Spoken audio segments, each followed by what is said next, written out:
ఒంటరినై అనవరతం కంటున్నాను నిరంతరం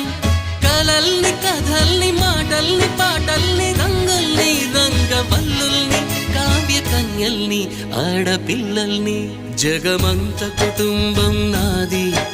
ఏకాకి జీవితం నాది